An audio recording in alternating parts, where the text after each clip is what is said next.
All right, so be sure that you're waiting for your judge and get their acknowledgement before you begin. You want them looking at you, not finishing the score of the last horse in front of you, so that you get all points possible.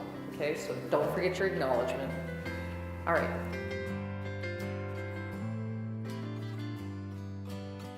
She's walking over the raised poles.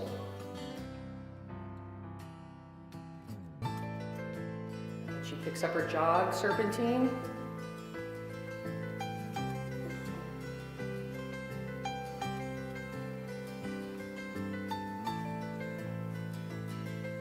And she walks over the bridge into the box.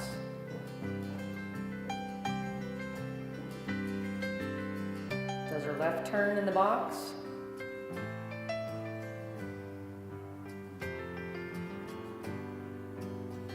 Picks up her lobe canter. Right lead first, right circle.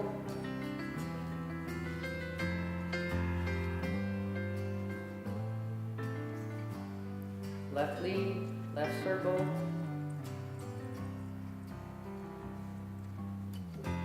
Ropes to her side pass, halt.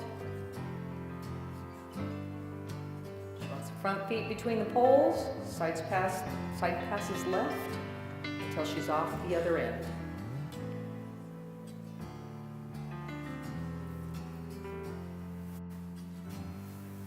Lope or canter on your left lead over the poles to the gate. And that's a right hand push.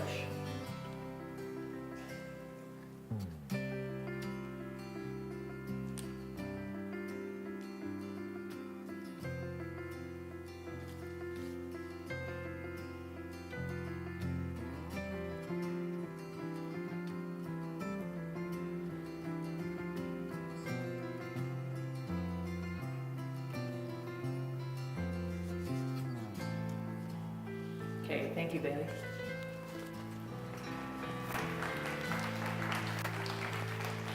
All right, do we have any questions about the trail course? The question was, is this exactly how this pattern is going to be set up in this arena? I would probably recommend that be off the wall a little bit more to give that left circle a little more room. The question was, how do we want you to pick up the lope coming out of the box? And while it's not written here, I would prefer to see if you can lope out of the box, but that's going to be an individual judge's preference. And so my recommendation is to always ask at the athlete's meeting, every meet you go to make sure that you're on the same page with the judge. Write your list of questions that you have for a judge's meeting. That's a good question. She wanted to know that since you come loping over these on a left lead and you approach the gate, do you make like a half circle at the lope? You don't have to, no. My suggestion would be to stop at this gate, coming off a left lead.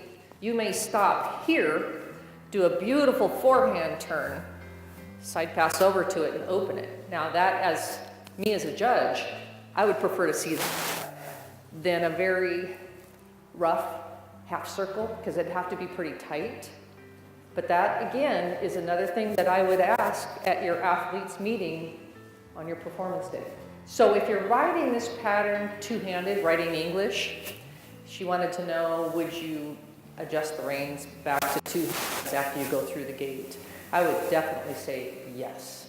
You put them into one hand, you go through that gate, settle your horse for a second while you're putting two hands back on the reins.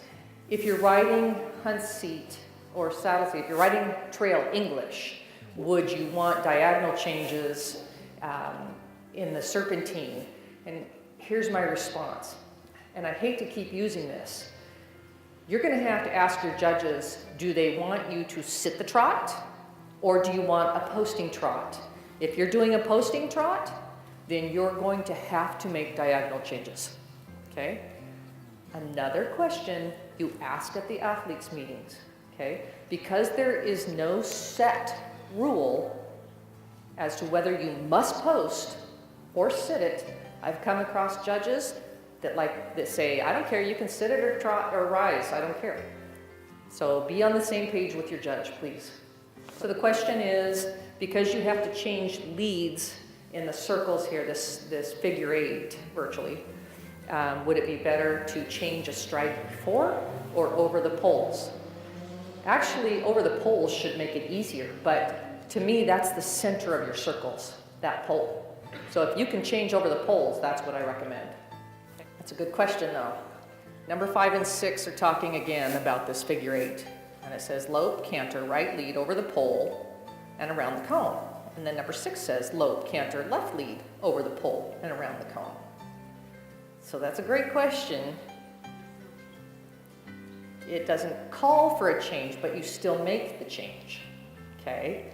So I think that's, if you look on the drawing, it shows the X for the change over the pole. That's my recommendation, but I strongly advise you talk to your judges at every meet, okay? It's gonna come down to personal preference.